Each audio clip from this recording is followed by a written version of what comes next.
In The Witcher 3, you play as the legendary witcher Geralt of Rivia. In the world of The Witcher, there's lots of different factions, races, and also minorities. And together with a huge and diverse landscape, it creates this vibrant open-world experience.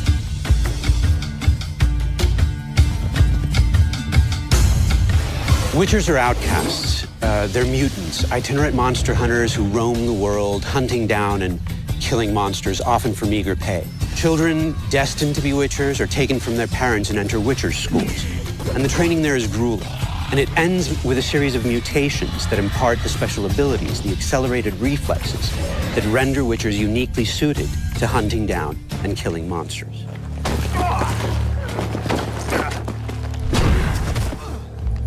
Geralt has never been just a monster slayer.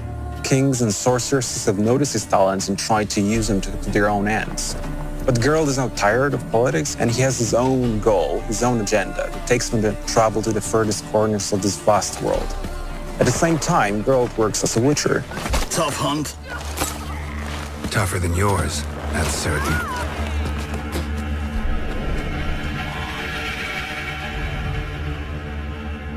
Monsters within the world are blend from legends: Norse, Western, Slavic.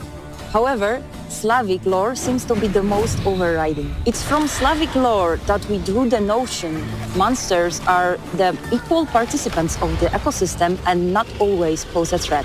Creatures are very much part of the landscape, just as humans and the other races, elves, dwarfs, and whatnot are.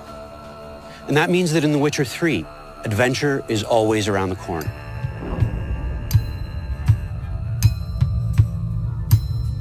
Well, the world of The Witcher 3 is actually 35 times bigger than the one presented in The Witcher 2. And has a huge diversity of different areas. You have the swampy, murky place of no man's land, where there's a danger around every corner, to the harsh climate of the Skellige Islands, where there's strong and proud people living there. And also you have the metropolitan of the north, called Novigrad.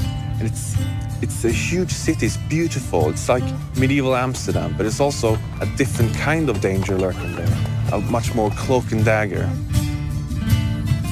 What distinguishes the world of The Witcher is that it takes things fantastic and it grounds them, renders them believable, places them in mature contexts.